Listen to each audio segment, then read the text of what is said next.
Just kidding. Now you can hear me. Oh, wow. Yeah. Sorry, I'm a professional at streaming.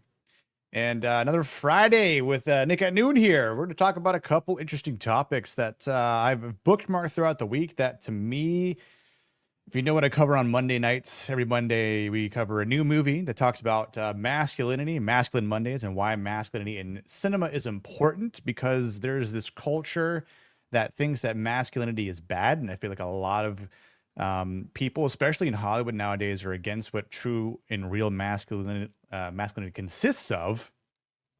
And of course, there's some interesting things around this new Masters of the Universe with He-Man. I mean, we all remember the old cartoons, right? We all had the He-Man toys, and we get the He-Man toys, and they'd fight with the Ninja Turtles and so forth. And I mean, honestly, like it's just one of those things where you look at the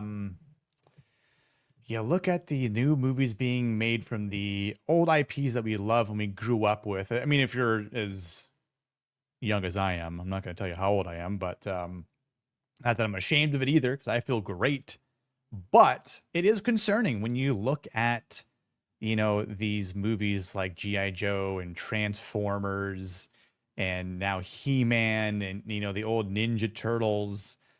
Which we covered the first Ninja Turtles on my channel back in December because that actually has some great masculinity themes in it. And granted, it's purely fictional, but the idea of brothers banding together to fight against in the evil enemy of the Shredder and the Foot Clan. While yes, Shredder also believes in some form of masculinity as well, which to his extent might be a little more toxic, but there are some things that he believes in the idea of wrong family versus right family. So again, there's a lot of interesting things here with masculinity and what they all kind of consist of. And before we kind of get into the nitty gritty and some of the more condensed topics here, I want to talk about a couple other fun moments and just some things that I noticed and found online. So I will kind of go and dive into them first because they might be just more fun. And I kind of be curious to see what you all have to say. But let's go say what's up to some people in the chat here. Jamalama! What's up, Surfer, bruh? You were writing a long ass comment as that got erased. Wow. Well, it reminds me of Jam. It reminds me of last night when we were playing Sea of Thieves, and the ship was kind of stuck against the dock. And then I stabbed it, and then it got repoed and just vanished before our eyes. That's what it kind of reminded me of. This reminds me of. So, but I'm doing good, brother. I hope you're doing well. Thank God it is Friday. I mean, I can't say that enough. TGIF. I need to bring that phrase back because I don't think it's being said enough. Yo, what's up, Draconis? How you doing, brother? Hope you are well. Friend of the channel, Mr. Blue Collar Loser. Just walked into the gym, going to look at you doing squats, deep squats. I mean, look, one thing that we do not skip here on this channel is leg day. Leg day helps you become a better man and woman. Listen, leg day is important for the ladies because thick thighs save lives. And, squats build the booty, and girls love a nice booty for themselves, and men love booties too. So on women. But yo, Tony Down Under, how's it going, mate? Stream Snipe, good to see you, dude. Hope you are well. Nix, what's going on, dude? Stream Snipe. The movie starts in 45 minutes. So curious if it's any good. Was chilling with Tony Down Under. Nice. Yeah. So Tony was you were playing what's the new Mouse PI game, right? How is that game, dude? I've seen a little bit of it. I haven't bought it yet, but looks cool, man. It definitely looks cool. So this whole toxic masculinity trope is complete social engineering BS. You just need to look at female behavior in the real world outside of liberal college professors and activists. Dude, 100%, man. I mean, like, it's as I was kind of reading it and seeing what both the director and one of the actresses is saying, it's like, it just seems like this it's engineered from Hollywood as propaganda and an agenda to lessen men and young men to prevent them from actually growing up and becoming something. And obviously that's something where what are young men looking at? What are young men looking to become better? If they're looking to to these professors who are trying to just belittle them and say, "Oh, you can't do this because if you do, you're going to be toxic." And then at that point, you're going to actually be perceived as weak, and you're not going to be able to do the things that men who do evoke true masculinity. You'll never get to that level. And it's not so much talking about like which ironically completely separate from the stuff that was kind of mentioned from the He-Man director and one of the cast members. Um, Theo James also said something, and I'm going to pull up a tweet or a post that I bookmarked on that too, because it's like, man, I like Theo James, and I was kind of surprised the fact that he said this, but yeah, it's just kind of maybe ironic and coincidental, but yeah, there's a lot of stuff out there that is just bad for young people just growing up. Speaking of pirate games, have you seen Windrose? I have seen it. I'm gonna wait a little bit. I don't like the fact that there's no PvP at this point, and now that I've seen a lot of bugs, I've seen some things. Obviously, the general Steam review is nice, but I'm not super like I gotta jump on it yet. I'll kind of wait. Honestly, got back into Sea of Thieves last night with some folks, Nerd Slap, a couple of our buddies, and had fun. Honestly, that game, for being what 7 years old, is still functions very well, and there's still a lot to do in it. So, yo, Brew, what's going on, my dude? How's the restaurant going? Hope you're doing well, Dan. Yeah, that's worse. That's worse. Sorry for complaining. Nah, it's all good, dude. I mean, it is frustrating when you're typing something out and it just completely just disappears on you. God, it's happened to me even like in an email too. But, oh, dude, yeah, exactly. If you search probably what some of these Hollywood people have said, like behind the lines and like behind the curtains, I'm sure you'd be like, oh, you want to talk about us online? What we're saying, brother or sister, you are a hypocrite. Hypocrite. So, yeah, before we dive into the interesting stuff, I'm sure everyone saw this and is completely and utterly hyped for it.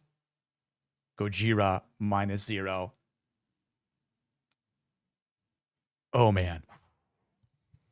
I am looking for this is movie of the year. This is movie of 2026.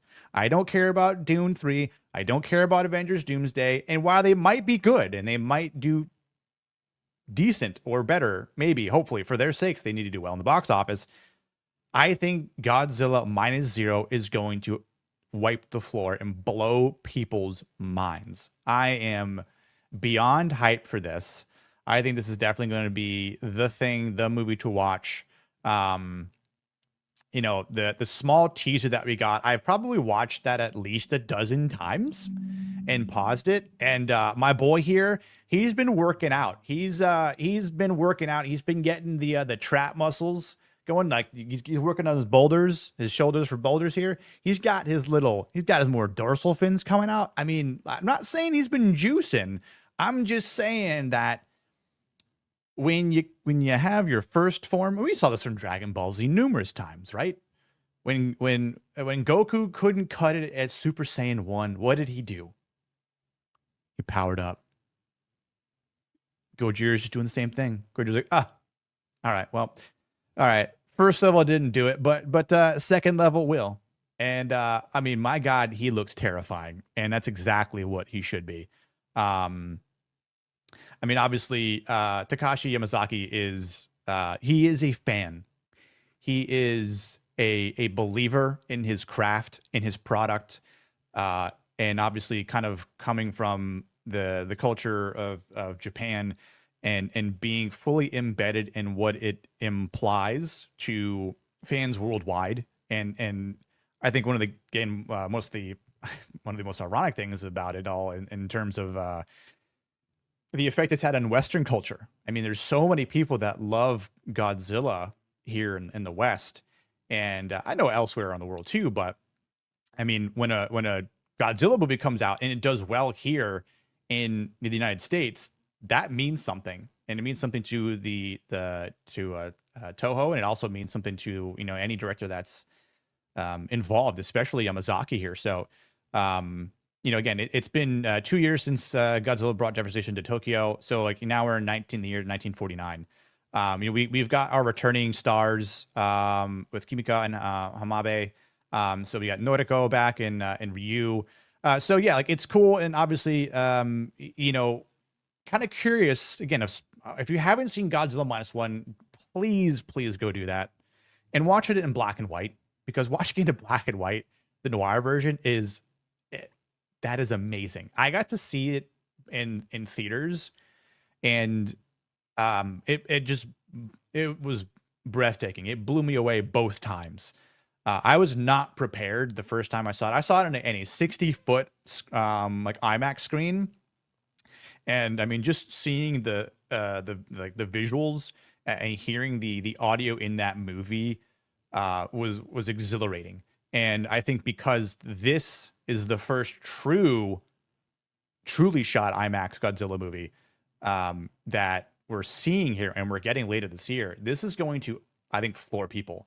I think this is the movie people are going to be saying online, I've seen this 5 times in the theater. Like I'm prepared to see it multiple times that same weekend release. I mean, we're going to be covering Godzilla minus one on my Monday streams for Masculine Mondays, because that movie has a great amount of masculinity in it that is entirely overlooked. So I cannot wait to dive into that more. But because of the implications as what we're getting here, and kind of what it's setting up is great. And a couple of interesting things too is that they're saying it's about the same runtime, which is nice, because I felt like the first film was great in terms of what we were getting in a movie. Obviously there's a lot more visual effects, but they're also using a lot of set pieces as well. And again, like you have a bigger budget, because the first budget was like what, I think it was like $12.5 million. It was very, very minimal. And it like quintupled or whatever it was in its box office. And I don't think a lot of people got a chance to see it in theaters. More people saw it after the fact, which is great. But I mean, the biggest thing too, and the wonder about it was the way it ends. Is there going to be a second movie, and what's going to happen in it? And obviously, it's ambiguous because it leaves room for it to grow, which it does. And obviously, Godzilla has regenerated in a 2-year time frame, because they were understanding of and comprehending of its true nature and what actually drives it to exist. And that its heart was still alive, as we found out. But there's this weird theory online too that's like there's 2 Godzillas, because like this Godzilla that's walking past Statue of Liberty doesn't have its shoulder blades still, and I'm like, well, maybe it gets nuked again or something like that, and it grows. Like, I mean, who knows? I don't think there's 2 that it has to fight against, because that would kind of be weird. But yeah, like it's gonna be awesome. I honestly cannot wait. And again, Yamazaki has released a couple videos of him talking about how excited he is to, like audiences are going to see things that they've never seen before. I don't know what that really means. I can kind of guess some things with Godzilla, but that just builds the mystery behind it and the enticement to go see this movie, and I think it's going to be massive. I think it's going to be a huge, it's going to garner a huge reception for people. So I honestly cannot wait for that.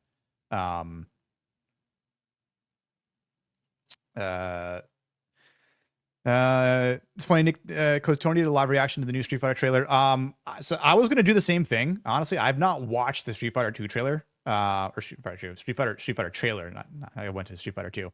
What it's not doing is bitching toxic masculinity like He-Man.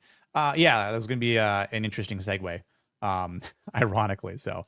Hype for Dune 3, but there's plenty of hype left for Godzilla, my OG favorite thing in the world. Oh, 100%, man. Like I think Dune 3 could be enjoyable, and I think Avengers Doomsday can be enjoyable.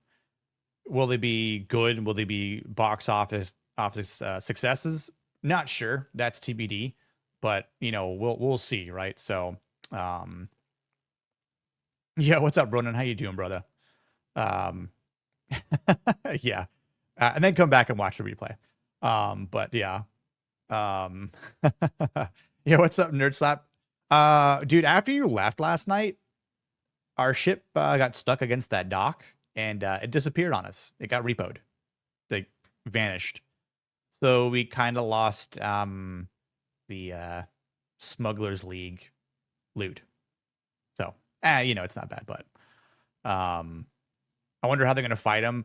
And I think the other interesting rumor, or I don't want to say fact, but one of their tidbits of information that we've gotten too is that it's not alone. It's not the only kaiju in this movie. There's supposed to be something else. Something. I don't know what it's going to be. I don't think it's going to be like Space Godzilla, because that's supposed to be like in the new Godzilla X Kong Supernova movie. I think a lot of people are saying it's Ghidorah or Ghidorah, depending on your enunciation preference. Which, listen, if it's Ghidorah or Ghidorah, I'm really intrigued by the way Yamazaki is going to make it look, right? Because while -1 looks different than what was it, Godzilla X Kong, the one that came out the same year, right, where he fights the Scar King, right, in that movie. What they call it, New Empire, whatever it was, right? So different looking Godzillas. So in Godzilla 2, King of the Monsters, from the year 2019, when we got Ghidorah, I thought that design was awesome, and I think that might be the best movie of the series, for the MonsterVerse, that is. Even though the amount of human story was kind of just boring, especially because Millie Bobby Brown can't act, but you know, the design for Ghidorah was awesome. So I'd be kind of curious to see how the potential design for Yamazaki's Ghidorah, if that's true, right? Allegedly, that's the new monster that he's going to be fighting. What's gonna happen? But compared to what we got before. So that'll be cool to see. And then like what's the destruction? Yeah, so it's likely Ghidorah, since he has anti-gravity capabilities. And you see Ryu flying through something that looks like anti-gravity. So I'm like, oh, it's gotta be Ghidorah. Like, but like if it was Mechagodzilla, I'd be kind of surprised as to how they built something in the year 1949, right? Like it had to look kind of janky. Maybe, I don't know, right? So like I think that's where like I'm really hyped about it. Like, when he's saying audiences are going to see something they've never seen before, what does that actually mean, right? Fire truck. So I'm so hyped. It just disappeared, dude. It just we were trying to maneuver it across against the dock, and it was working. Like, we adjusted the sails and everything, dude, and it was working, but then at one point it just disappeared. I had never seen that. Yeah, what's up, Waylon? How you doing, brother? I liked Zilla Kong 2 as much as -1. I know it's stupid, a lot of fun. I just said that that movie is just a popcorn movie, man. It's a popcorn flick. Like, those are movies you should not take seriously. Like, those are movies you go in the theater, you got your beverage, whether it's spiked like Blues is most of the time, or it's like a Coke or a water, or you go to the theater that has booze, right? You go, you sit down, you got your popcorn or your chips or whatever, whatever snacks you sneak in, like me, and then you just watch for fun, and you're like, oh wow, this is great. Oh wow, like, it's just supposed to be entertaining fun. That, yeah, it might be a little silly, but that's the extent of it. We tried, man. We tried, and it is gone. Um, Dude, I know. Like, King of the Monsters is definitely the best one. I went back and watched it recently. I watched both of them. I watched the last Wingard film, and then I watched King of the Monsters, and I'm like, yeah, King of the Monsters is just it's superior. Um, and yes, we do have to play again soon. So, did I not see LT in here? Okay. Lieutenant, if you're here, good to see you, brother. Um, oh, you're right here. What's up, dude? How you doing, man? Um, I'm out of line saying I sneak alcohol in my pockets to every movie I see. You're right, of course, but you're out of line. Or am I in line? I mean, I've done the same thing, right? So, but yeah, this is going to be an awesome film. I really cannot wait. Yeah, like obviously, I think there's going to be a lot of things that are going to come out, like maybe hints here and there. But I honestly, I don't want to see anything else. Um, I don't want to see anything else from it. Like the if they just kept it to that teaser, I'd be fine. I feel like if we got an extensive trailer, it might not ruin things, but I feel like because people should already be a fan of what happened with -1, and then that should be enticing enough for you to see -0, and then let the rest kind of just be revealed when you're in the theater, right? And look, if a trailer does come out and it is a little more revealing to it, like maybe we know who Godzilla's facing or something like that. I guess it could be okay. I think I saw some other tidbits of information that was talking about how it's going to have a mix of English and Japanese, which I didn't mind the fact that -1 was completely in Japanese and like you had to read subtitles. I mean, me being an old school anime fan and watching a majority of my anime in Japanese, yeah, with subtitles was fine. So but a buddy of mine who doesn't watch anime and but he loves Godzilla, so I'm like, you're gonna have to stick through it. But he even said afterwards, dude, I didn't mind the fact that it was 2 hours long and had to read it all in subtitles. So I'll be kind of curious because I think there are going to be, if it's taking place in America, then obviously you probably have to have some English. But I'm kind of curious to that extent. Like again, if it was entirely in Japanese, again, I wouldn't mind at all. In fact, I might prefer that, but we'll see. TBD to kind of see what happens with that. But yeah, speaking of the Street Fighter trailer that came out, I have not watched it. I've heard some pretty good things about it though. So I am very curious to see what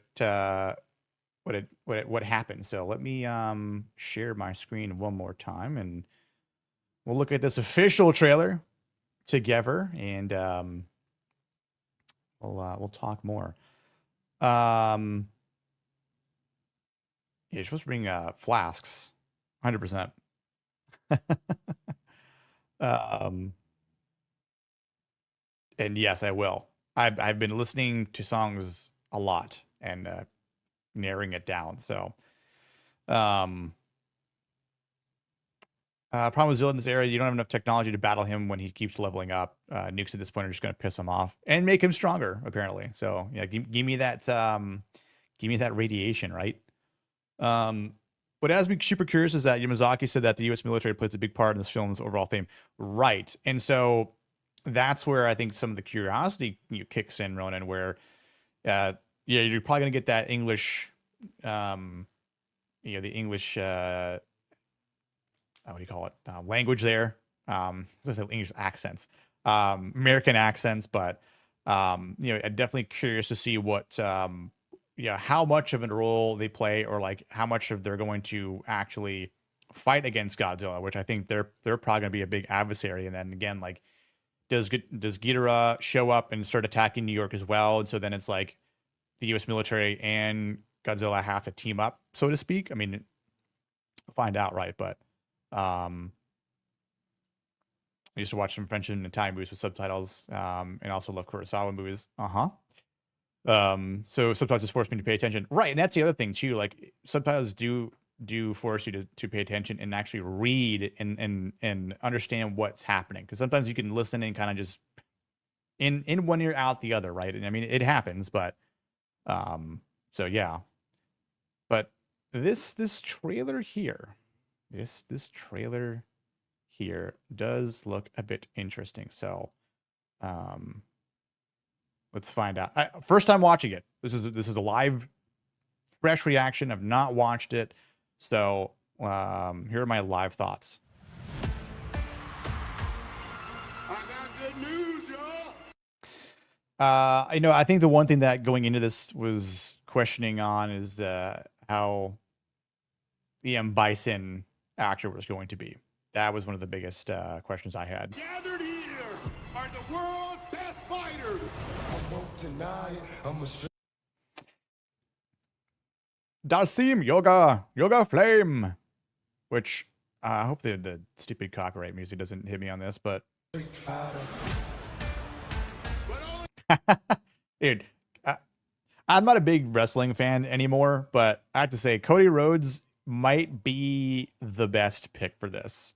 And I'm really curious to see how he pulls this off. One of which will be crowned the world champion of Street Fighter. You win.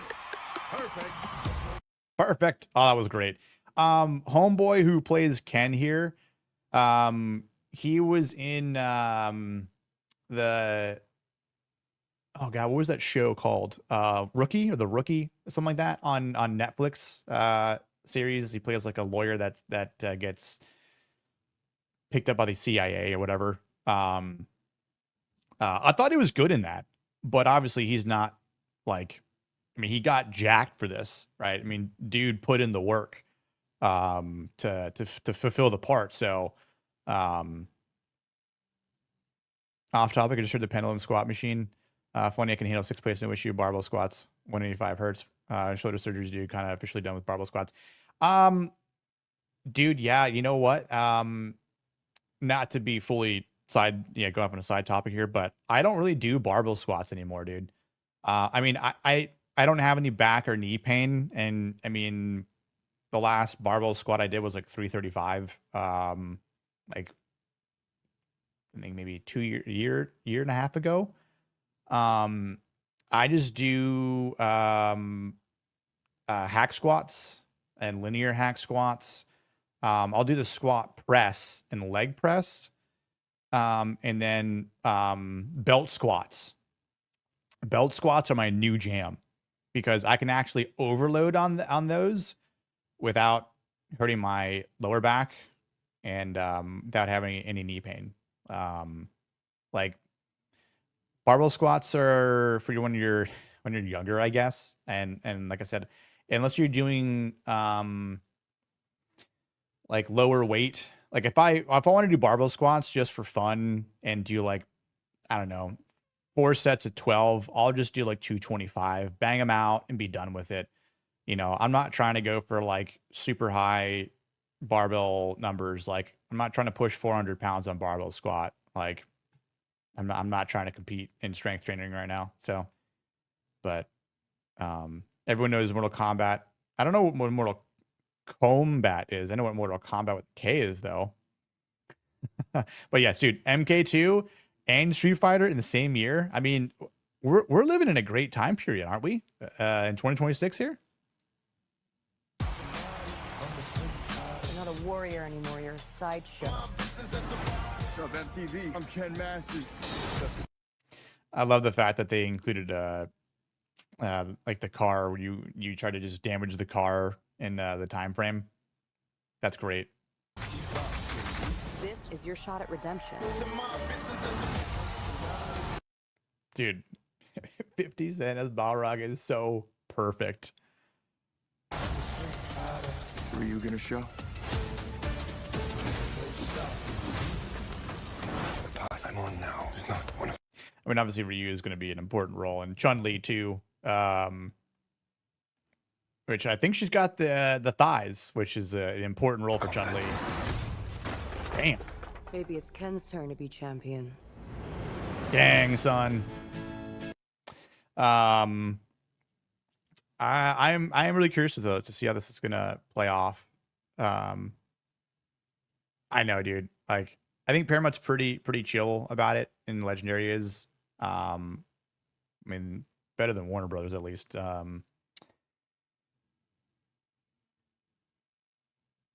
Really? Oh God. Okay. Well, I'll do my best. I think a lot of people are hoping for the Street Fighter to lean into the cheese factor. I mean, I think it will. I think we're still going to get that. You know what I'm saying? You think they would want people talking about their trailers and playing them in all their glory, but that's just me. Right. Like, if I'm continuously playing a trailer on stream here and like, well, let's replay it once. Let's replay it again. And we're kind of going back again. That's technically getting your trailer more view time, more clicks, more impressions, which feeds into your numbers for the benefit. It just, yeah. Don't use our stuff. Well, okay, well, we won't talk about it then.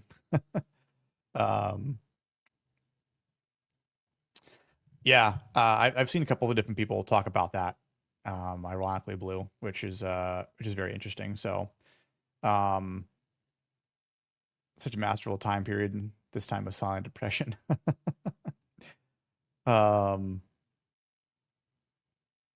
Not gonna lie, I hope the thighs were Watermelon Crusher being. Yeah, I mean, hopefully they are, but I'm gonna pause it or mute the sound for a second. How did you find me? I'm paid to find champion. The Dutch Giant. Again, perfect casting for Zangief. Dude's like incredibly strong. I'm sure this is actually him pulling that trailer. Like, there's no special effects here. Like, I'm sure they're like, hey, can you just for the movie just drag this trailer? And yeah, absolutely. Even if they're lost.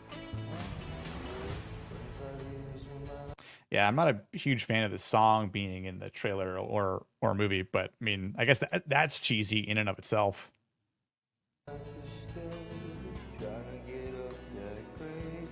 Oh, it's Ken singing this song?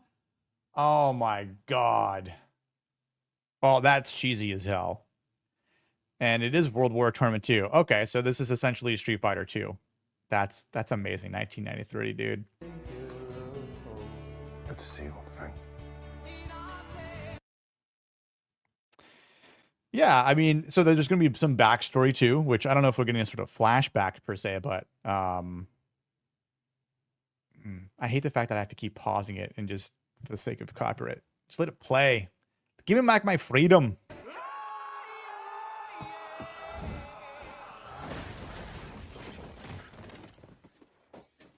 Still reckless. Do you think, okay, here's a question for you guys. You guys think we're going to see like Hadoukens and like sonic booms and all that stuff?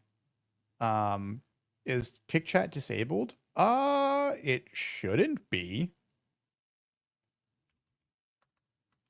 Let me check real quick too. I'm gonna multitask here.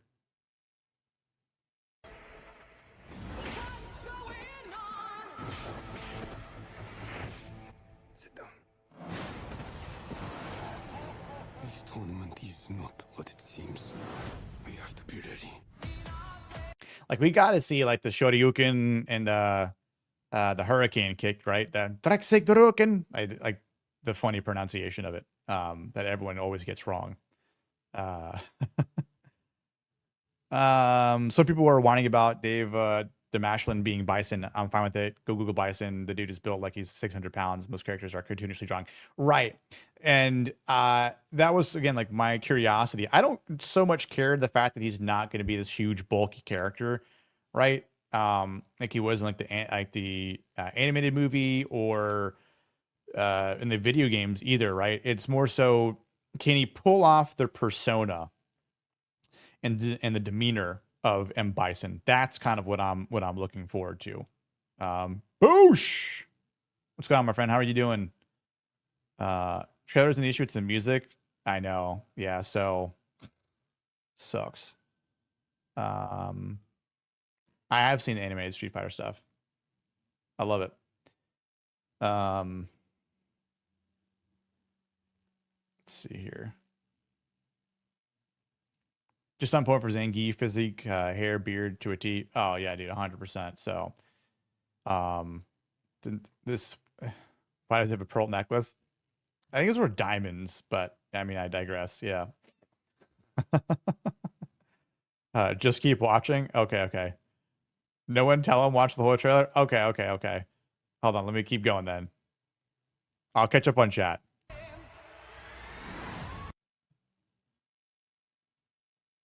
Can we go back for a second here? Hold on. All right. Okay.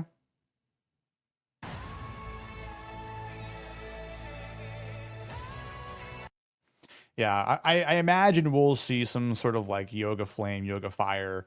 I think that'll be relatively easy to pull off with even practical effects, let alone like some sort of additional like CGI effect. Oh, there we go. There is the flash kick. That was actually pretty decent, not gonna lie. Everyone keeps going on about your thighs. I'm gonna pause it here for a second. I'm gonna continue reading chat. Didn't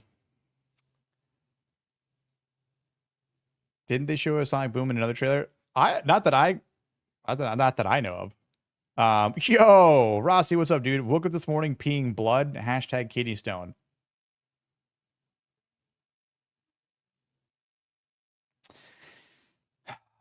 I'm sorry, man. That sucks, dude. Drink your cranberry juice. Flush that shit out, man. That sucks. I'm sorry, man. Thank you for the $2. If this still makes you feel better, then this might be one of the best shots in the entire movie. So we're gonna see some fucking moves from the game, and I'm all here for it. Hell yeah, dude. I say Hadouken. It's called a Hadouken. Hadouken. Cena at least has the size and the chin to better match Bison, but who knows? Maybe this Malchin will do pretty good. I think so. Like, I don't know what I'm talking about thighs, but like dad ass though. So who's playing Cammy? Cammy Cheeks, bro. Yeah, this is who we're gonna refer to from now on. They took a lesbian song and made it gay. Look at that dirt gutter in that thing. Holy. Zoom in and enhance, Nick. No pain, Joel Pig. Jesus, bro. Well, maybe this scene here in this trailer will zoom in on the left. Can I zoom in on the left? It won't let me zoom in. Not on this. Screenshot it and then go from there. I might make this my background, and it'll be fine. I mean, is Chun-Li gonna be like, huh, I've got better now, or what? I don't see what the big deal is. I mean, there is a big deal, but yeah. Cammy, who plays Cammy in Street Fighter?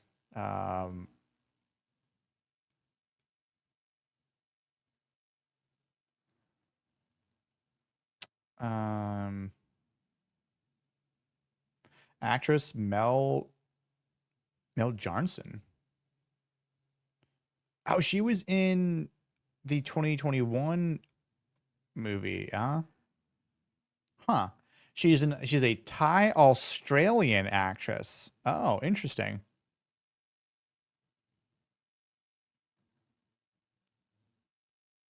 Well, Works for me.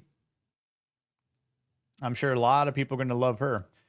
I'm a fan. Please. So we're going to see a lot of Chun-Li versus Cammy. Oh, shit. That was, oh, dude. That was the Zangief roll. Oh, my God, dude. That is awesome. Please tell me we're going to get the with E Honda's hands, bro. Please tell me we're going to get that.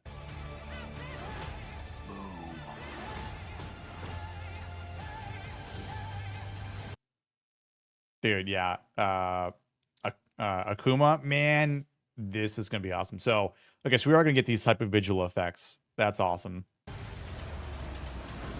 was some abracadabra shit. Oh, there's the Shoryuken, and then there's the stretchy hand Dalsum. Okay, that's cool. Let me go back like 2 frames here. That's awesome.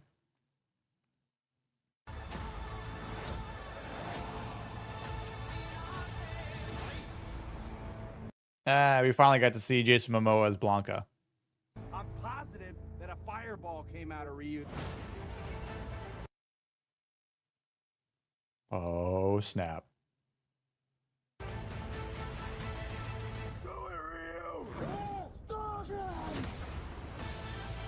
Dang. All right.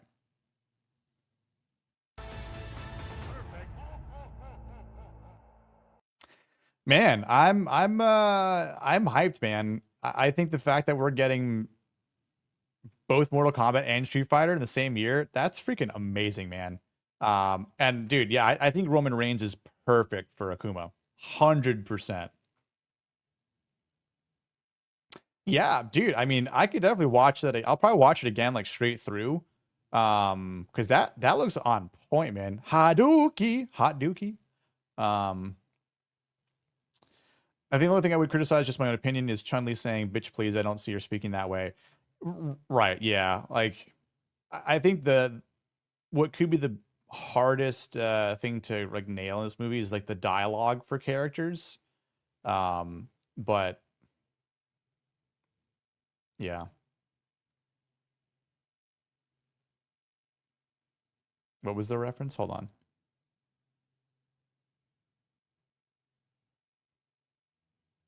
Oh yeah, from the Departed.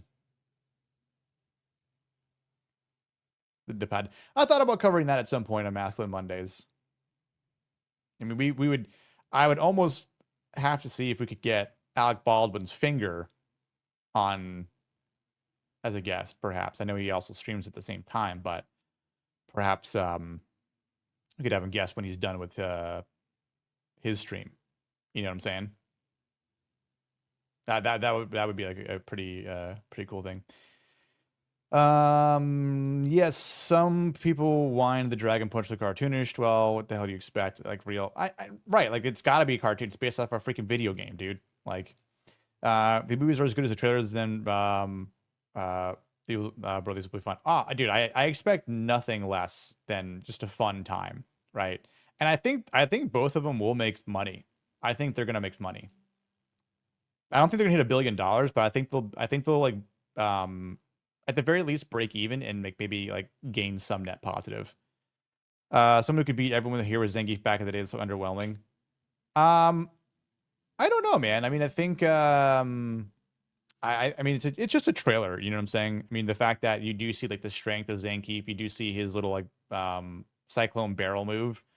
So I mean, it'll be interesting to kind of see like how the tournament actually takes place, but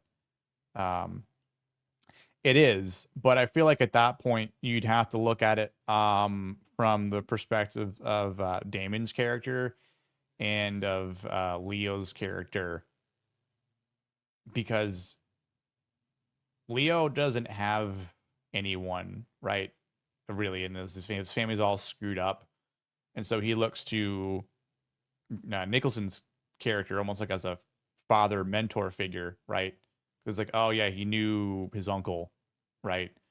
So that there is some sort of connection there, but it's like how much his life has been screwed up. So like there are masculine themes in there, But it would definitely be something that is like, yeah,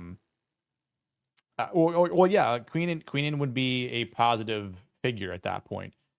But I think, like, well, yeah, Wahlberg too, like, is on. He tries to do what's right, and in the end, he kind of does. Obviously, like, pulling a bullet in Damon's head, was kind of like the answer to him, which I wouldn't like kind of give him like a full maxed out score for masculinity, but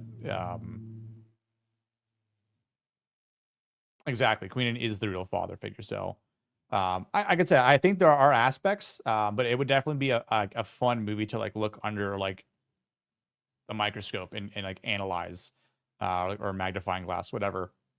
So, but like, yeah, I was going to talk about how there are some new news about Bloodworm fans and blah blah blah, but we're kind of gonna skip that. What I do want to talk about and kind of get into is our main topics here, and I don't know if you guys saw this Avengers Doomsday trailer, Doctor Doom versus the Council of Kangs. You guys see this trailer?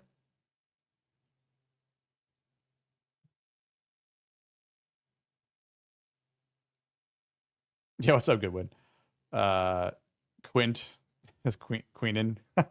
Yeah. Um, but obviously this is AI, but it is interesting, I suppose. I don't think we're actually going to get this. Although I think this is what they should do. They should definitely use Doom to kill off Kang and just put that out of its misery. But yeah, this is pretty interesting.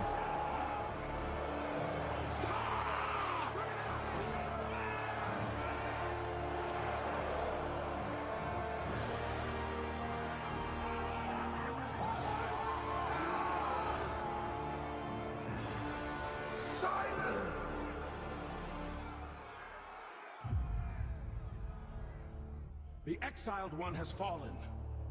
The one who called himself He Who Remains no longer guards the flow of time.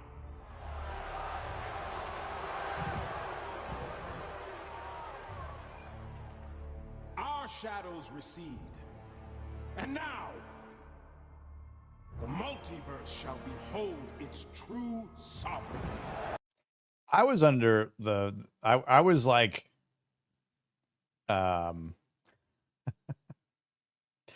I was okay with having him be Kang, but again, it's all Feige's fault, so we'll see. Sometimes AI gives us good things, right? They should develop amnesia about King and never mention him again. Go Highlander 2 on that character. Dude, I think that's what's going to happen here. I think after this, like, no one's going to talk about Kang ever again. Which, the problems about that is, number one, it sped things up, and we got Doctor Doom way too early, and he wasn't like propped up enough as like a serious threat, like as a Thanos level threat. And at least Kang would have been something that could have, enabled some sort of gap. But there again, too, actors get old, and then maybe they're just gonna retcon everything else, right? That happened in phases 4 and 5. Like, none of that was real. I don't know. Exactly. Ignore Quantum Mania, the Marvels, Doctor Strange, Loki. Ignore everything after Endgame, basically, and then just yeah, like, it was all just fan film stuff.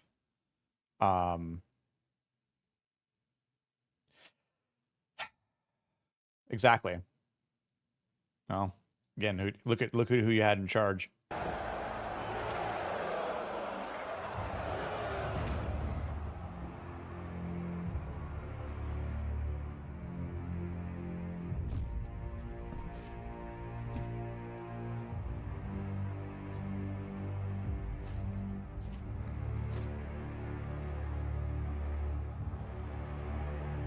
Kill him!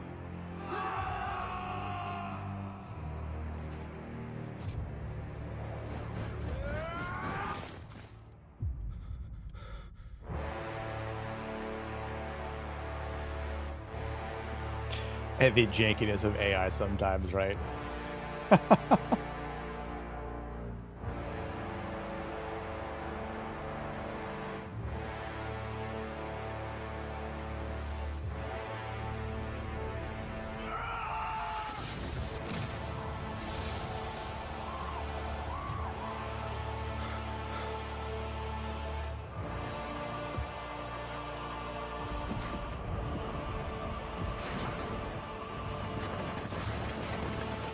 I mean, it's kind of cool the fact that he's just yeeting everyone from existence.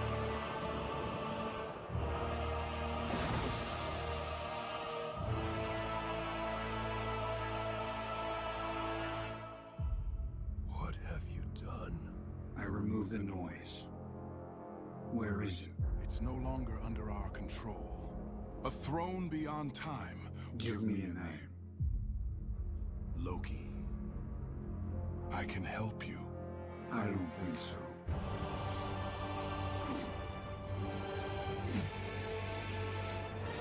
Oh, they hit him with the Neo.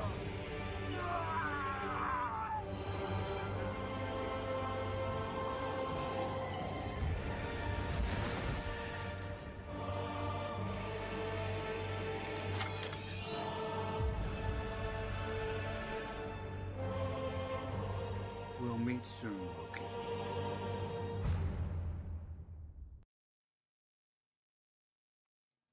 Thoughts? Here comes Whitey. Just chilling in CVS. Oh man.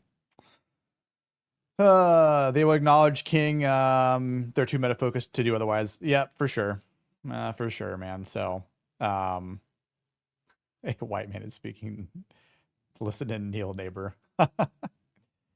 Also, this was canon. If Doom is as powerful, how the fuck do you plan on beating him? Even Thanos had limits.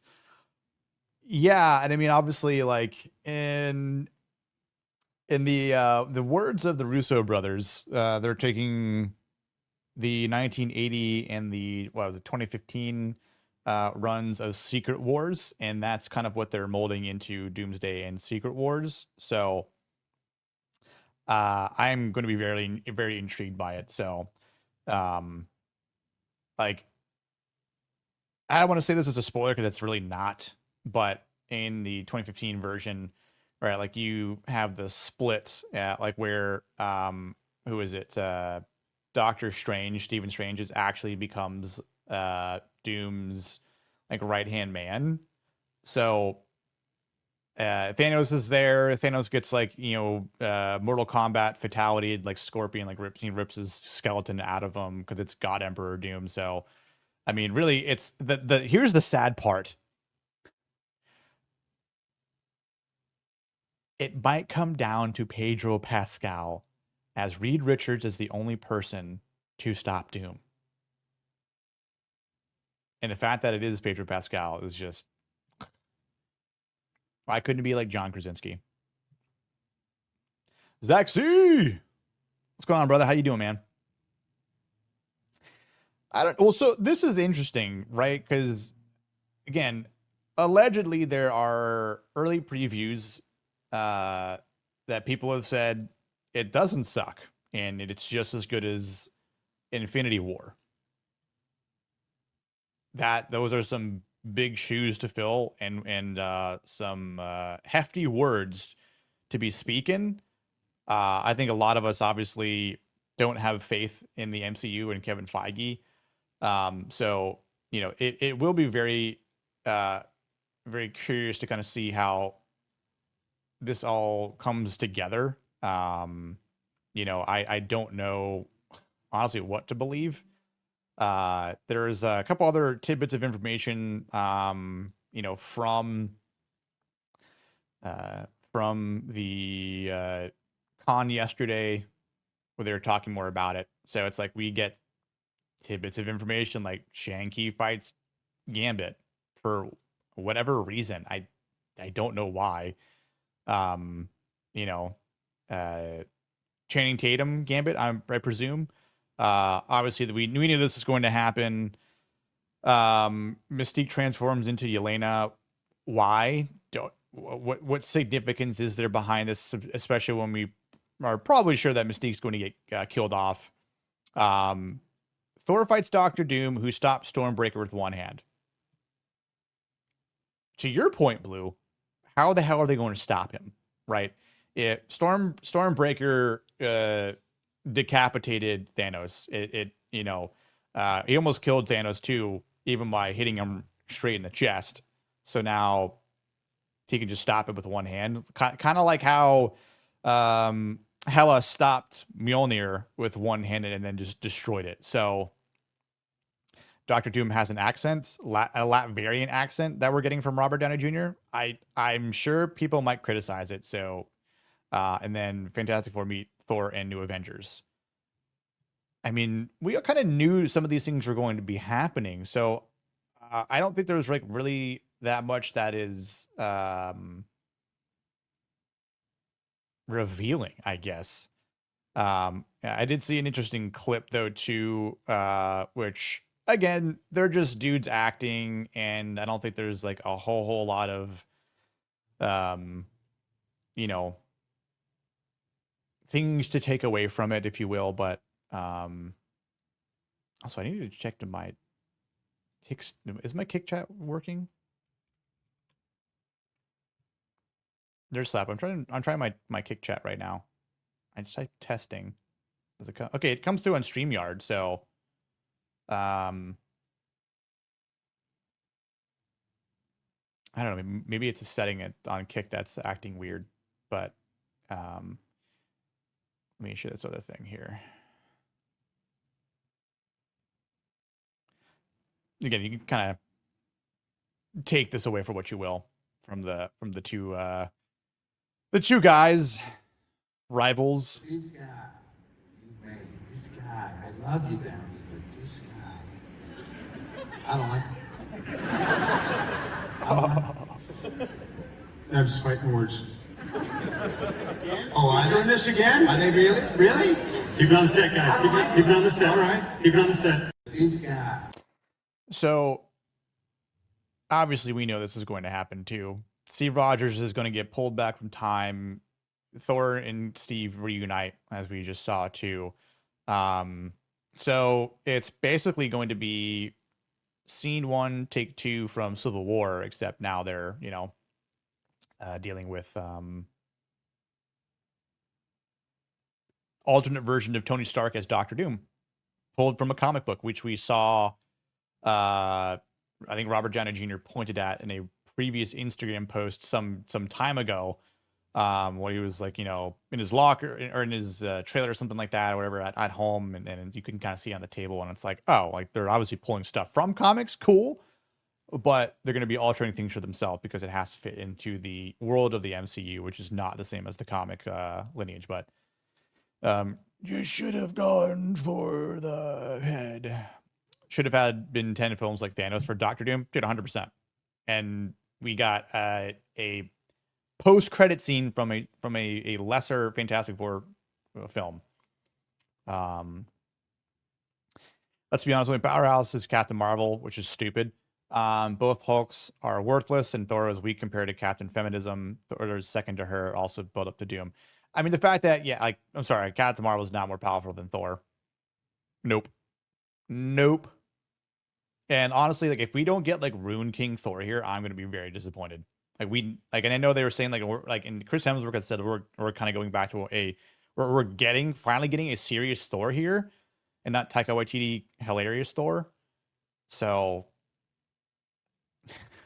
and when Hulk Hogan shows up, the sad part is that X-Men being brought in this film to literally be killed off. And I saw some other quote that Feige had said, like, oh, it all starts with the X-Men, and I'm like, but you're going to kill half of them off, so who's going to be left, right? The new age of X-Men that are going to be brought into it because of Secret Wars. That's what's going to happen. So, Fassbender, Magneto, McAvoy, Xavier. Well, yeah, maybe. And I don't know if we're going to get them in the next series of movies too, but yeah, empty the entire toy box and smash all the toys together. I mean, that's what it's going to turn into, basically. So.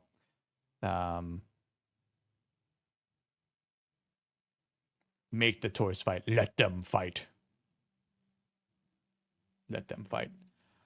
I don't even think we're getting She-Hulk though, right? I don't remember her being in this movie. And then Maslany got like exiled from Disney, so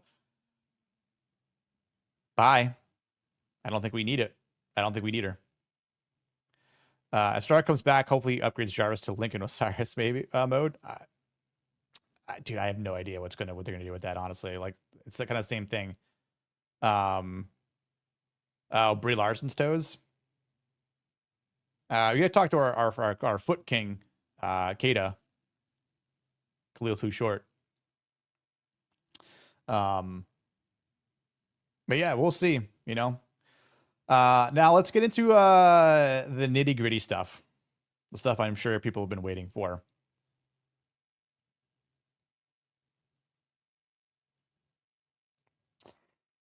So I saw this the other day, and I'm like, I messaged Gibbon, and I'm like, oh, I'm talking about this. I'm going to talk about this on Friday. Because why the hell not? So, basically, we get an article or a little quote from Theo James. Now, I like Theo James. I think he's a good actor. I think he does a good job at the voice acting bits that he's been in. I thought he's great in The Gentleman, the TV show. And it was just something I'd love to talk about on stream at some point. From Guy Ritchie. Definitely recommend watching the show. Worthwhile. He's the main protagonist. Does a great job. But here he says, the White Lotus star, Theo James, says, raising a son today is scary due to the rise of misogyny and incel culture online. Quote, it's terrifying having a son because people get lured into the idea very easily. It's a lot about deep-seated insecurity, ultimately. Men who feel they need to be performative or misogynistic. It's about them not feeling good enough, essentially, but it's hidden and meaningless bravado. With men, there's this toxic masculinity with men, there's this toxic masculinity thing about forming identity through your body, and you have to be bigger and more muscular. Pause. As someone who's been playing sports since the age of 5, where most of my life I grew up not being the biggest person on the field or the ice. And, yes, I had a growth spurt at some point. But, when I was about 28, 29 years old, I've been playing drums for a very long time. And would, sweat a lot, burn a lot of calories. Played a lot of sports. Hockey is my favorite sport. Been playing that since I was very young, which does entail fighting, of course, too, but you can't really do that in certain leagues. However, I was always natural. I've never done steroids. I've never done HGH. I've never taken testosterone, anything. I've taken everything that you can buy from a website that is clean, over the counter, buy from GNC, whatever. And I take very little supplements, period. Vitamins are essential, especially if you realize that you have a deficiency. But the idea is for me, has always been to stay healthy, especially as I get older. I want to maintain my body and my functionality. Creating muscle is important, and it is vital to your health as you get older, because as you get older, and if you stop using your body, your muscles, you will fatigue and you will start to wither away and die. That's not something I'm going to do. I'm going to live as long as I possibly can, and I'm going to work out as long as I possibly can until I am in the ground or cremated, whatever.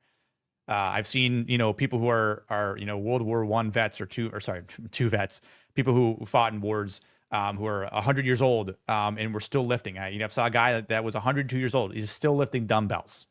That's going to be me.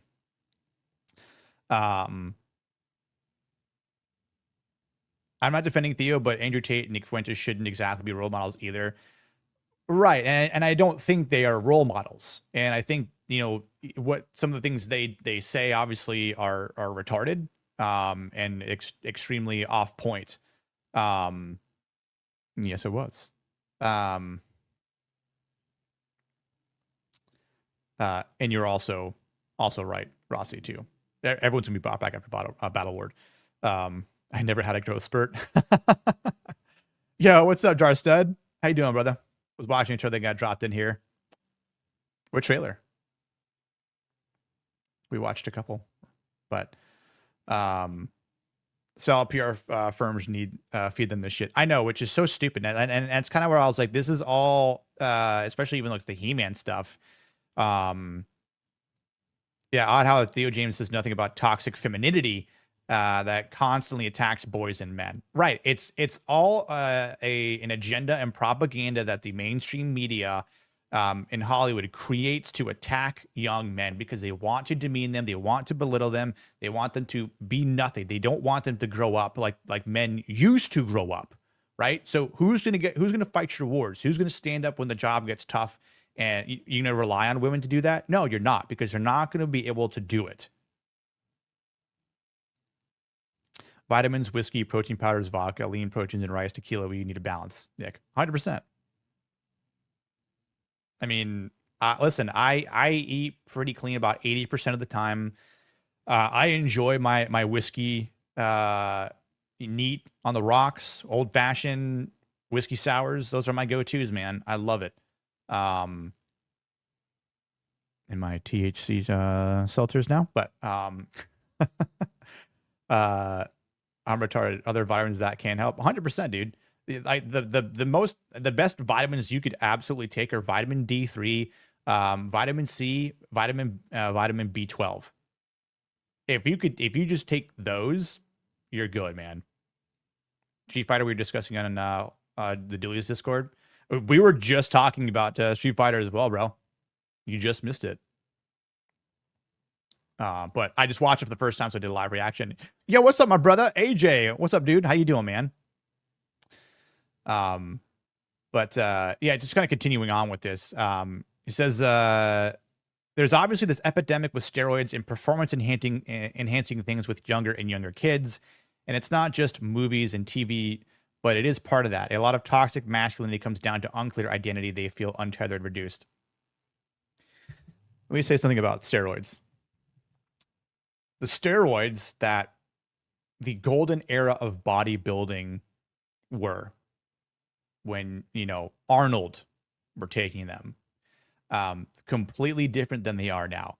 They're, in my opinion, they're worse than they are now than when Arnold was taking them.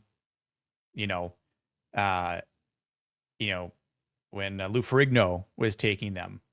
So would I recommend anyone taking steroids now? Absolutely not. The only people taking steroids now, and the only people that should, quote unquote, take steroids now, is if you're going to be competing in a Mr. Olympia physique competition. If you're going to be posing on stage, then yes, you do need to take some steroids. However, I don't advise it, because you can see that even Arnold's son, his bastard is Jon Snow, Joe, just competed in his first amateur bodybuilding competition, and he's natural. He's all natty.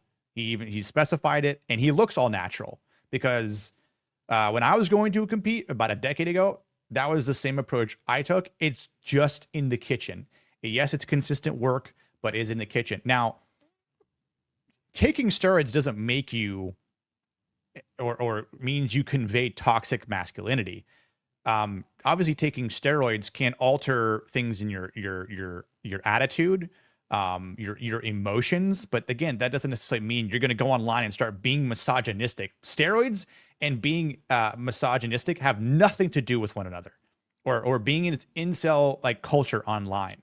That has nothing to do with it, because that's like saying, oh, well, if you take steroids, then by default you're toxic masculinity. No, that is retarded. I mean, they might have done like a cycle. You know what I'm saying? Like, oh, dude, all good. Darth said, I don't mind the lurk. Like when I was going to compete about a decade ago, right? Like I got down to like 7% body fat.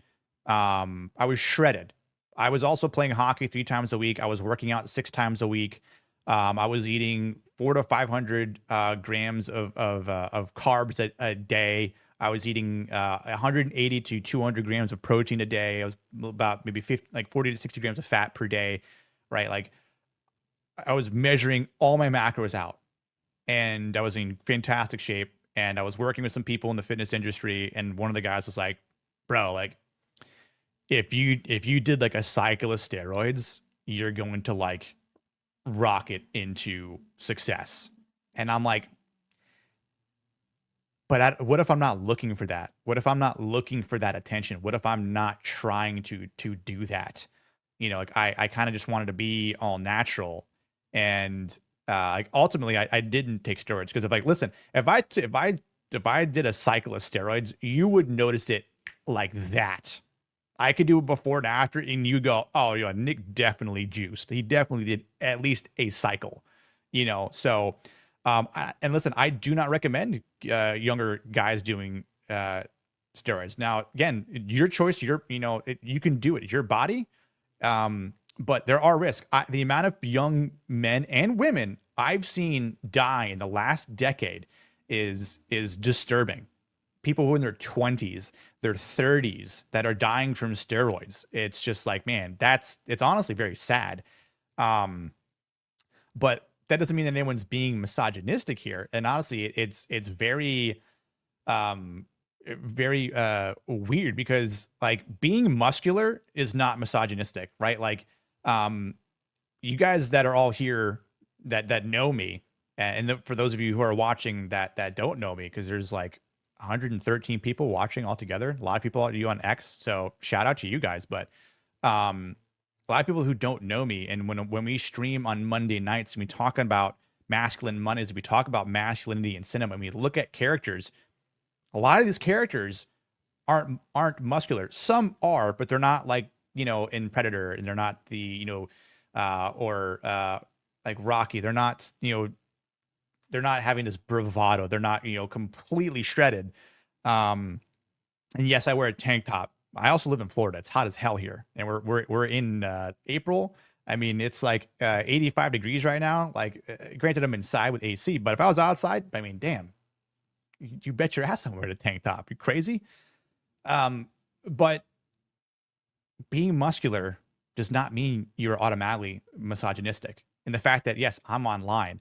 I'm not here being misogynistic to women. I will correct the wrong adjectives and the wrong language that's being used against masculinity, because like Theo James here, he's not right about this. Wanting to be strong is not misogynistic. Having confidence in your body and working out is not misogynistic. You should be working out. You should be getting better. You should be in the gym. You should be eating well in the kitchen as well. Hopefully a woman makes you a sandwich. Sorry, I had to throw that in there just for the sake of being, on topic here. But even like with being having this bravado, like depending on how it is expressed, it's not misogynistic. This is not about misogyny. I think the usage of steroids and any actual real hate towards women are completely separate issues. And I think what's happening here, and it's been happening, is it's been blurring together. And I think that's where the actual explanations are stopping. They don't explore it realistically, and they start pushing this ideology, which has been happening. And I think this is where celebrities are in the wrong, and this is where this sort of commentary also goes wrong, because it does take a real issue, and when you apply filters to it through this sort of framework that actually treats masculine traits themselves as suspicious, which again is happening with this propaganda and agenda here. So it's like, instead of asking like whether strength is disciplined, which it should be, whether your confidence is grounded, whether your ambition is noble, whether your affirmation, inspiration, aspiration is noble, things we talk about on a weekly basis on Monday night with the characters we analyze, how we apply that to ourselves in our everyday life, those are the things that we look at. We need to look at whether masculinity is being guided towards responsibility and restraint, big masculine traits there. And I think the conversation should become like, okay, there are some serious warning signs about like, look at this toxic masculinity. And I just reject that, like with what Theo James said here. 'Cause I don't think the problem today is that young men and boys are being too masculine, because they're not. They're being emasculated.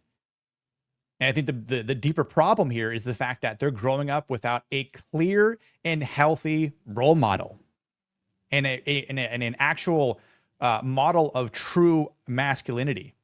There's no structure. There's zero discipline. There's no purpose. You have to have purpose in masculinity. What examples of men are you looking to? If you're a father, and we in the community here, we know some people that have sons. Our friend Blue Collar Loser here has a son, right? We know some other people, some mods on various channels here, and that are having fathers. When they're raising their sons, and like I know there are other fathers out here that have raised children, sons, of course. It's like they need to know who they need to look to for a role model. And if you grew up without a father or an uncle, who did you look towards? Because you had to look towards someone. Otherwise, you're gonna be lost, right? Whether it was religion and the Bible and Jesus, or if you didn't have someone, or maybe it was a movie star, or maybe it was a comic book character, right? But if you don't have a clear understanding of what strength is actually used for, then you're lost here. And when boys don't get to actually grow to that extent in real life, when they don't have someone in their actual presence, they're lost. Because what happens is these young men and boys are going online looking for an identity, looking for some sort of language, some sort of direction, some sort of belonging, and they're finding it in all the wrong places here. And I think what they end up finding is the shallowness, this bitterness in people. And again, like there's women that are emasculating them. And so that it's all just a bunch of nonsense. And then, again, I don't think that proves that masculinity itself is the problem. It proves that the absence of healthy masculinity is the problem. So I am completely against, and I'm not buying into this sort of lazy idea from any Hollywood actor that says that muscles, confidence, some sort of swagger, and masculinity are all somehow adjacent to misogyny. That's total and utter bullshit. It's weak. That right there is weak thinking. That right there is sloppy thinking. Because yes, like, strength without character can become dangerous. Like confidence without restraint can become arrogance. But how many people in power have this, don't have some sort of moral ground, and then they become corrupt. So I definitely think that in terms of,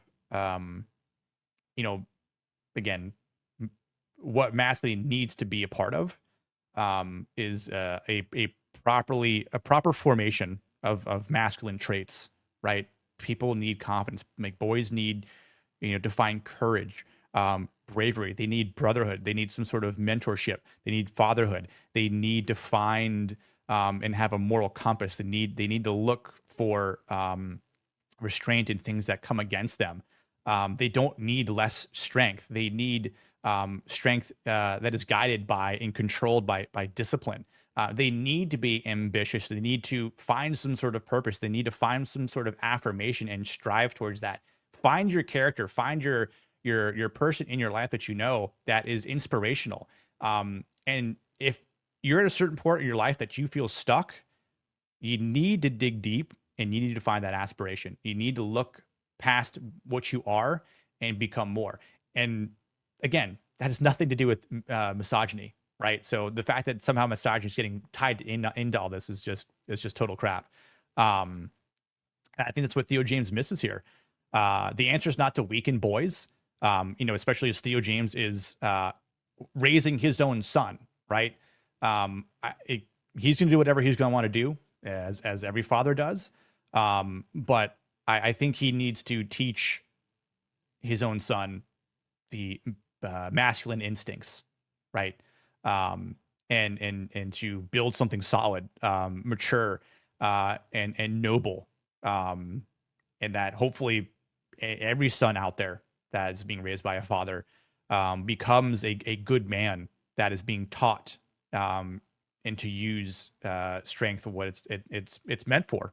So, sorry I went on a rant there. I will go back and read some chats here. But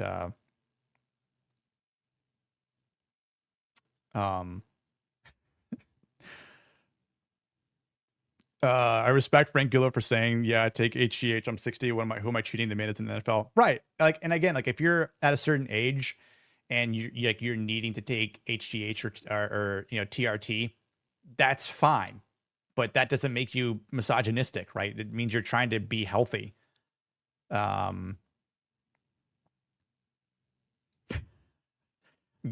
Goodwin was posing centuries before when posing was popular. That's why he doesn't like to do it now. Got to keep the women beating powers at peak. Yeah. And your balls. Don't forget your balls too. Misogyny these days mean you don't bow down and worship women. You can't question them or disagree, or you're misogynistic. That, and you also have to simp to every woman online. I don't know if you knew that, but if you're not simping to every woman online, Boosh, yeah. Hey, Theo's thoughts on Miss Henry. Yeah. I'm enjoying Coach Nick. Yeah. Goodwin is my internet father. He hit me. Well, if Goodwin hits you, you might deserve it. More like an internet distant uncle who has funny ass stories from time to time. That's true. It's a refrigerator box, you monster. We bust balls. What I do make my kid do is brush his teeth, shower, buy him Old Spice, also shampoo, and he vacuums daily and does laundry. Tom is the backyard. We're going to spend 4 hours mowing. Oh, tomorrow's the backyard. We're going to spend 2 hours. Yeah. And and I think about characters online, right? I just popped in my head. Think about the Last Crusade between Dr. Jones and Dr. Jones when they're on the Zeppelin. And he's like, oh, you want to talk? Let's talk. And he's like, what I taught you was self-reliance. I didn't tell you to do your homework, brush your teeth. I let you do as you please. If you wanted to watch TV, then you could watch TV. Otherwise, you knew what to do. You studied, and you were. Look at you now. You're a professor, and you're an archaeologist. And that's the thing. Like you allow your son to know the ins and outs and know what's dangerous and what's right. But yeah, self-reliance is a big thing. Sargon had a good video out today about how boys are being mistreated in school by female teachers. That's a problem. Really? Dude, can you send me that video? I'm intrigued by that. I'd actually be kind of curious to watch it. Because I don't say I don't know that this is occurring, because I definitely know that there are, teachers out there that are belittling to them. So, yeah, they want you in weak mind and body. You're more malleable when you are weak. Yeah, 100%, dude. And AJ, exactly. Find something to fight for, a purpose. Yeah, I love hearing my daughter say the other day, because daddy's the strong one. Yeah. Like that's, I'd say too, for like, if you have a daughter and your daughter looks to you, I mean, this kind of right on the head, your daughter needs to understand like what type of father you are to them, and then how you are to the world through her eyes, right? So, the size of a football field, Boosh. Well, he probably has one of those old school mowers, that's not gas powered. Yeah, push mowers.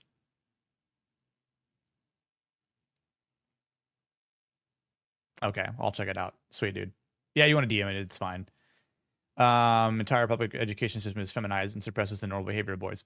It really has. I mean, thankfully that wasn't the case when I was growing up in high school, but I mean, shit, nowadays it has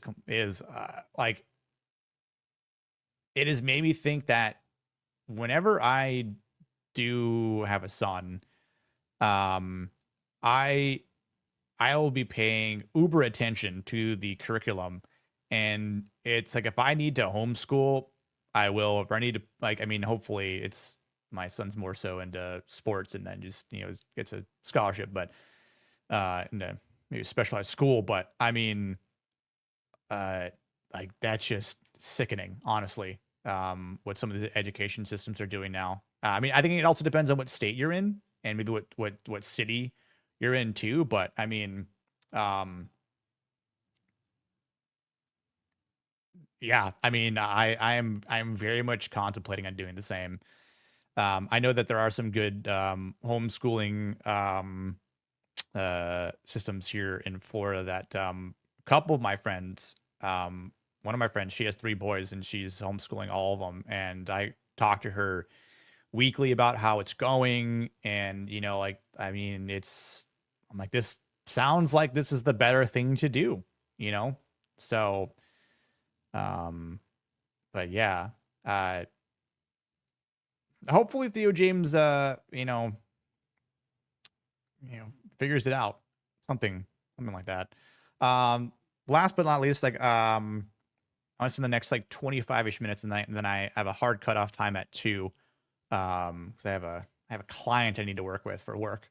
But the last thing I wanted to talk about, again, going into the toxic masculinity, we're going to get into good old He-Man here, which there was an article from the Entertainment Weekly that I read, but I saw Fandom Pulse post this as well. Masters of the Universe director Travis Knight shares that the film explores what masculinity is. And I'm like, oh, you're going to have a He-Man film explore what masculinity is. And so again, this definitely would come into line, definitely come into play here, where you think, hey, we talk about masculinity in cinema on a weekly basis here. Normally we look at, non-current movies. Like we haven't reviewed a movie that has come out like the same year or whatever, but might have to make an exception here.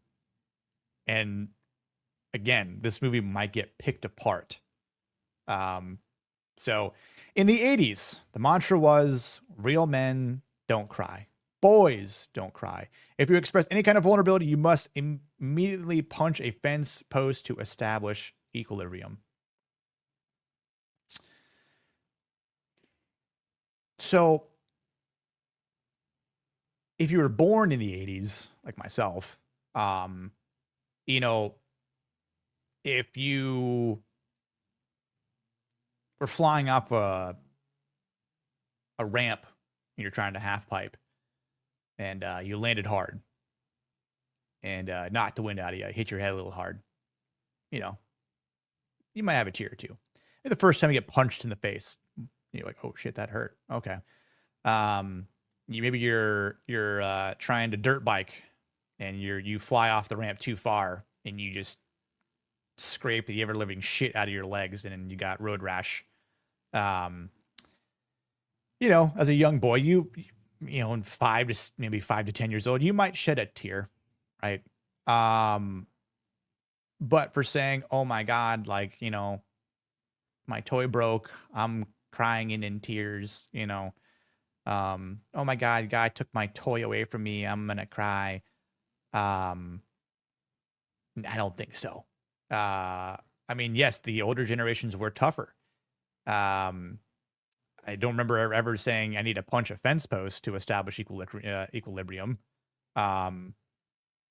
But let's see. Dustin says one of the issues is they don't let boys play enough and get their energy out before trying to do teaching, just lumping them in the ADHD group. Yes, that is true. Yeah, what's up, IB? How you doing, brother? Toxic femininity, telling men to be less masculine. Pretty much. But I think to them, they don't think that toxic masculinity is real. That's just a figment of imagination. It's like, it's just it's a lie. Doesn't exist. So it was really interesting. Or sorry, let me go back to my other tab here. It was really interesting way for us to explore these things that are happening in our culture. O, for us to compare and contrast what that stuff meant in the 80s versus what that means now. He wanted to note that He-Man's character from the original cartoon, he was talking about kindness. He was talking about friendship and compassion. He was somebody who cared. And he was essentially like a bronzed empathy coach in furry underpants. So what I remember was that He-Man looked strong, was strong, and yes, was there for fighting for the sake of good, fighting against the enemy, the bad guys. He had his friends. So yes, friendship was important. Being empathetic was important, but there's like, you can be empathetic and still be strong. Like that doesn't mean you need to be, crying about it. Like, like someone's like, oh my God, my iPhone broke. It's like, oh my God, I'm so sorry, your iPhone broke. Like, no, that's not what's going to happen. It's like saying like, oh, my dog died. And yeah, that could be sad. Your dog dying definitely can bring a tear to a man. And, allergies happen. You might have the fan too high, on, and the dust that you haven't cleaned on the top of your fan might get into your eyes. Totally normal. So then he goes on to say, it was unique. It was different. And certainly for a kid like me, I was a sensitive kid. I was an artist. I was kind of a weird guy, you might say, and I made friends slowly when I made them all. I was comfortable with my own company, and I had deep thoughts and deep feelings, but I had a hard time making those types of deep connections easily with others. Now, I know that everyone's different. I had a lot of different friends growing up, friends who were more shy, friends that definitely had different groups. I mean, growing up, I was a bit shy at first too, but then it was just sort of like kind of getting out and kind of breaking out of this bubble, and I was friends with a lot of different groups of people in school. I was friends with people in the sports teams. I might have played sports. I was friends with people in like, in band. I was friends with people, like the skateboarders, the surfers, the different, punk bands. Like, I had friends in every single group pretty much. So I saw a lot of different personalities. Saw a lot of different people who might have been a little bit more difficult to befriend. And yeah, like I was friends with nerds because I was a nerd too. But I don't think that again means that, strength needs to be weak, either here. I saw his comment, Bundar said, I used to teach at a private school here in Florida, but no, lots of homeschoolers too. Plus the funds follow the student rather than just go to the government school. Yes. I didn't. You're here in Florida, dude? That's awesome. Where in Florida are you, Darstud? I have a sensitivity, He-Man. Yeah, I can't wait for Tila to lead him around, which is kind of like what that article too from Tila was saying, which is just ridiculous. Therapy man and the traumas of the universe. It's kind of what this is pointing to, honestly. And so that notion was that very notion that strength and sensitivity could commingle. It was seismic for him. It was like discovering you could own both a tank and a diary. Do you think this captures the core of He-Man? So for everyone watching, do you think this captures the core of He-Man?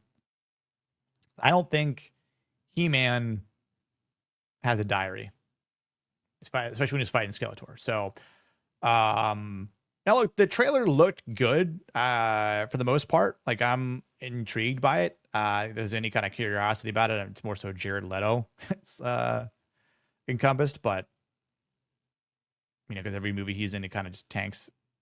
But we'll see. We'll see. If it's great, it's great.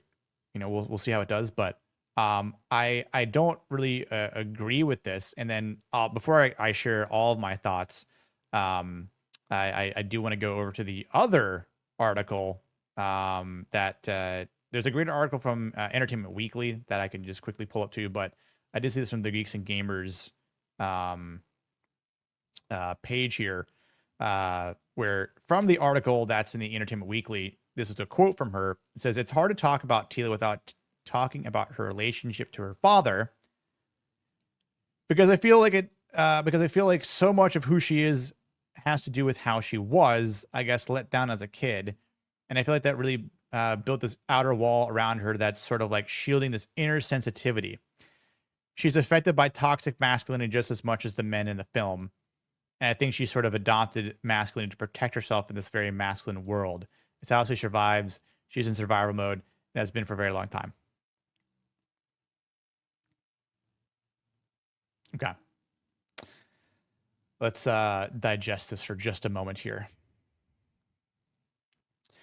So she thinks that her character is affected by toxic masculinity and that every character, which I'm assuming she's referring to He-Man as well, which I don't think is right.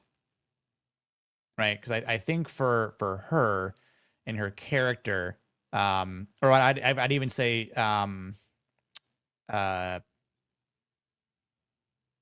if her character is being hardened by some sort of disappointment, right, from her father, if she's developing some sort of wall or armor around her emotions to survive in the brutal world that they live in, yes, I guess male characters can do the same.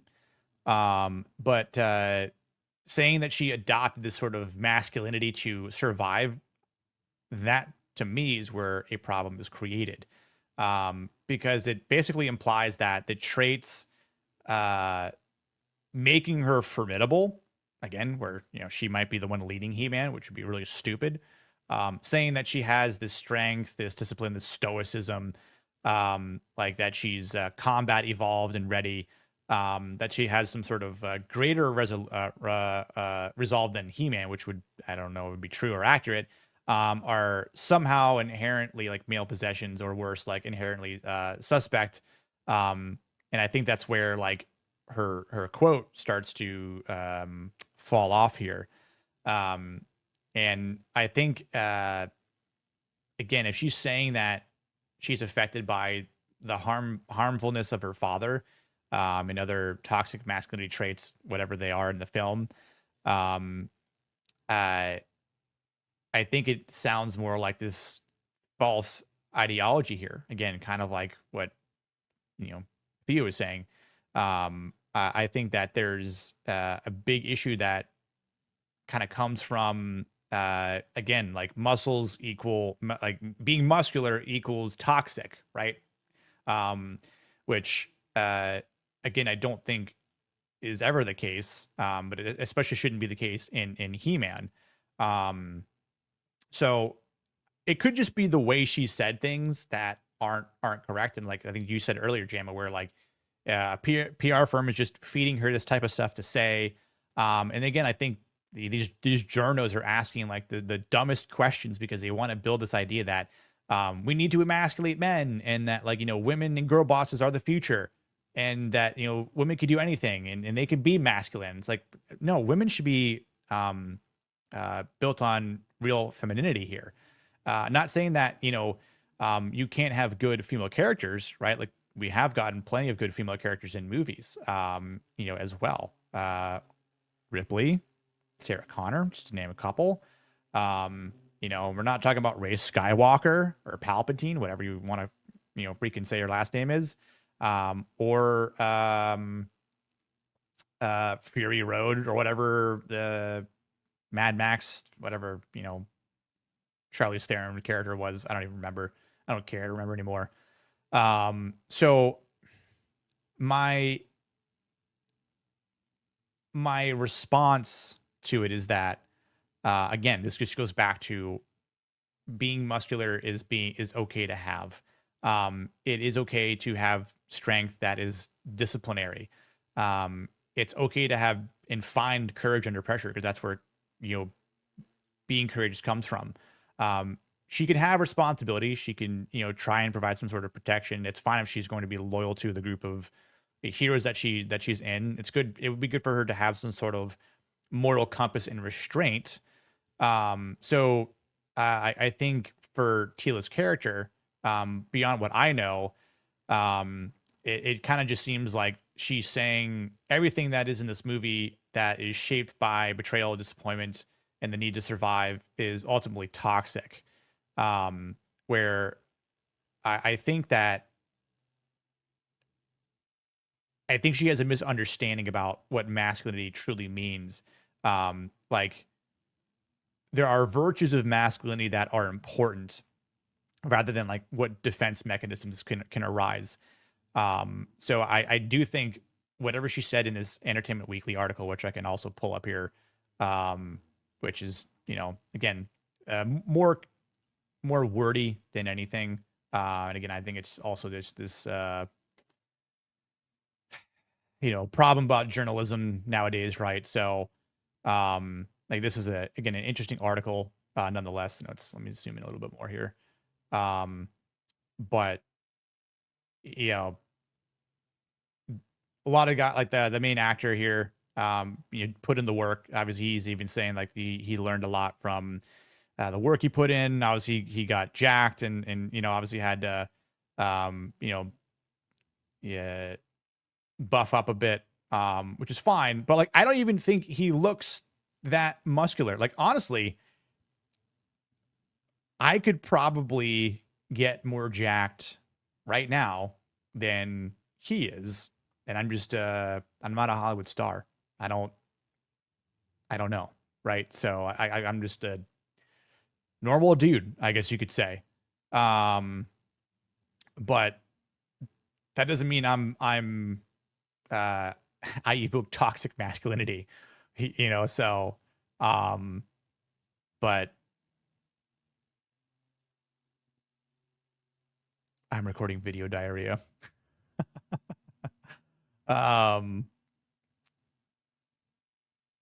Yeah, this is Tila's actor saying this. And I agree with they should just focus on their own movie here. Ray Filoni, Furiosa, that's right. These morons talk more. The more these morons talk, the more I'm inclined to side with Skeletor. Yeah, but that means also we're siding with Jared Leto. Yeah, what's up, ZBR? I think Jared overdid the Ozempic for this role, but hey, can't knock him for being committed. That's true. That's very true. And I agree. He is very undersized for He-Man. I don't think looks wise and like height wise, he nailed it. You know, I mean, she's probably what 5'5" or something like that, maybe. So he's probably like 5'9", 5'10", maybe. I don't think he's over 6 feet tall unless she's like 5'9", which I don't think she is. So could be wrong. Could be wrong. If you wanna Google it, that's totally fine. But nerds didn't like me because I played sports. It's about the fact I hated the guys on the team. Oh, okay, so Darcy, you're third-dimensional Tampa. Nice. I'm in the I'm by the mouse and Universal and all that kind of fun stuff. But like away from the tourism. So but yeah, you know, I think it's fine to get in the role to look the part. But again, I think it's Travis Knight's script, the dialogue, the themes that he's building on. Like, I've never held my legs like this either. I mean, at least we got Idris Elba. Maybe I don't know how his character is going to be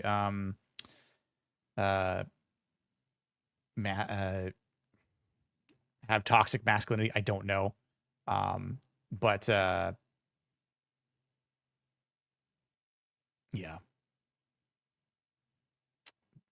There's a lot of word salad in here too, which I mean, there's a lot that's kind of just about the comics and how they kind of grew up watching it, which is fine. It's good to be in takeaway like your nostalgia. But yeah, this was funny. The characters were ridiculous. Well, that's because they were meant to though. They were just bulging with muscles everywhere. They didn't look like your Star Wars toys. That's because they're completely different. Like, yes, but they're supposed to be different. Okay, so then but he likes it though. So again, that's totally okay to have to happen. I don't understand how you're right, like when you have the power of Grayskull, you should be super powerful and you know, boast the muscles. Yeah, this was based on the post he has here, that I read from the X post. So yeah, I don't know. I just think like some of these actors and actresses don't understand the aspects of masculinity and everything that just this happens from muscles. It honestly, it makes me want to wear a tank top even more. Like it makes me want to just get super shredded and then just be like the best person I can possibly be just to prove a point. And honestly, this is why I love doing Masculine Mondays, because it's like, I almost wish that some of these Hollywood actresses and actors would watch our show on Mondays so that they can understand what, like, hey, remember when movies actually had good masculine characters and that young boys and men could actually look to those characters and go, hey, you know what? I want to be like that when I grow up. I want to look to those character traits. Good, when you can't be telling people that, man. Now everyone's going to be knocking on my door.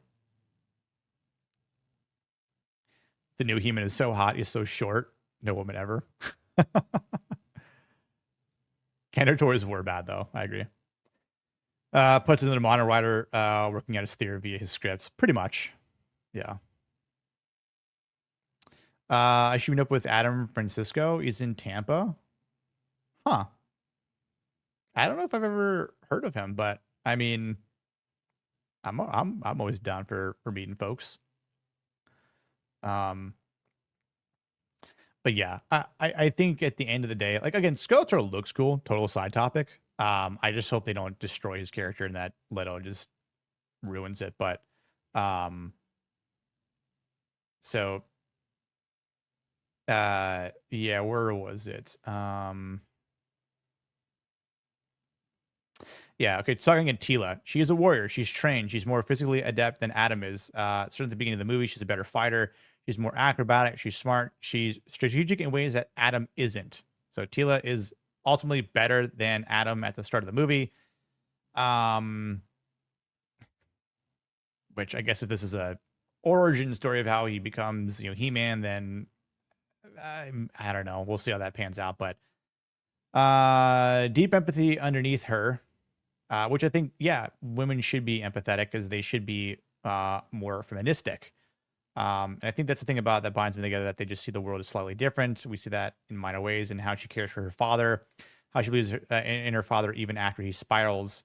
So if she believes in her father, I guess this is where the disappointment comes from. So I'll be kind of curious to see how that's displayed. But she believes in Adam, who is showing no outward signs of being able to be the champion of Grayskull. She believes in him.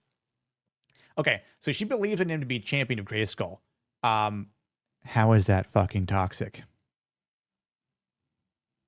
Because in my mind, you need to have discipline, you need to have strength, you need to be brave, you need to be courageous. You need to have some sort of companionship, partnership, mentorship, brotherhood, physical strength as well. So curious where the toxic masculinity comes in here. And he talks about Elba, for a little bit here too, which I don't think there'd be a problem with him. But let's see here. It's hard to talk about Tila without talking about her relation to her father. I feel like there's so much of who she is and actually, I feel like she's so much of who she is has to do with how she was, I guess, let down as a kid. Okay, that's what we talked about in the article. Yeah. Okay, here we go. While Mendez has been into fitness for years, playing Tila required a far more intense gym routine. Like Nick, Cammy threw herself into it. She also transformed her body. She hit the weights hard. She did the stunt choreography. She did the wire work. Both of those two were impressive. Normally people don't put enough emphasis on a woman being strong in these kinds of movies. You always see a rarely thin woman who's supposed to be this pillar of strength. And I'm like, why is it that the men get to put on the muscle and be all strong and heroic, but we still have to be lean and thin? I'm going to say this. And then we're going to end the stream here. This is a proven scientific fact. So for any women out there listening or watching, you should be in the gym just as much as any guy. You should be eating well as much as possible. You know, don't go crazy unless you're going to compete. Do like a 70-30, 70-25. Eat a pizza from time to time. You know, eat some junk food, whatever. But try to eat clean. Try to be healthy. But what you need to be doing is lifting heavy weights. Women should be lifting heavy weights all the fucking time. Just as when I go into the gym and I'm going to pick up some heavy weights, women need to be lifting heavy ass weights too. Not the skimpy shit, not the weak shit. Lift some fucking weight, women. You're not going to look, I can swear to God, you're not going to look like me and be all fucking jacked if you're going to be lifting heavy. You're not. Our bodies are meant to be different because of our fucking DNA mix up. You're not going to look the same. You will look very similar. You'll be toned.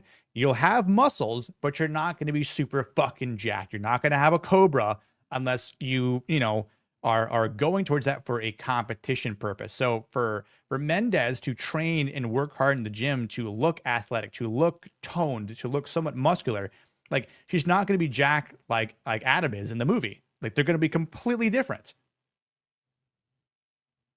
Right. Or at least do squats. Give yourself some fucking thighs. Get that booty going. Get that peach shape.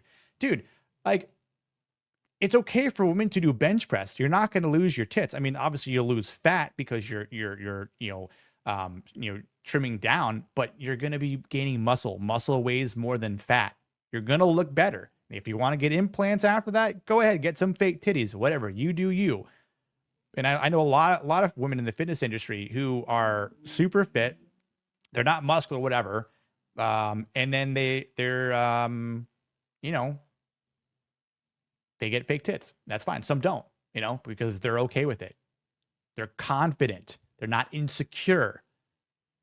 So, yeah, we'll see how it goes. I'm concerned, but maybe it won't be terrible. But I think Hollywood actors need to just get in their lane and stop saying that being muscular is being toxic. I don't care if women work out. I think women should be working out. If you're a woman, go work out today, please, by all means. Enjoy it. This is a matter of you being healthy as well. I know, Bush, you have fake titties.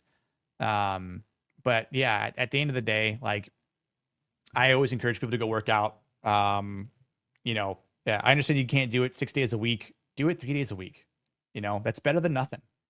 Even if it's a solid half-hour day, you don't need to put in 2-hour workouts in, right? If you can spare an hour 3 days a week, do it. If you 30 to 45 minutes, do it. But make sure you're lifting heavy ass weights. And I'm not saying get in the treadmill and doing cardio. No. Lift some weights, please. And it's not going to make you, misogynistic guys. Obviously, you're not going to be, toxic masculinity. So, but anyways, this was fun. Nick at Noon, episode 3 in the wrapping up. Shout out to everyone watching. Appreciate you guys in the chat. You guys are awesome. I got to do a hard stop here, cut off. But see you Monday night. We're talking true romance for Masculine Mondays. Cannot wait for it. Should be a good stream. And I'm gonna go work out later. So, cheers, everyone.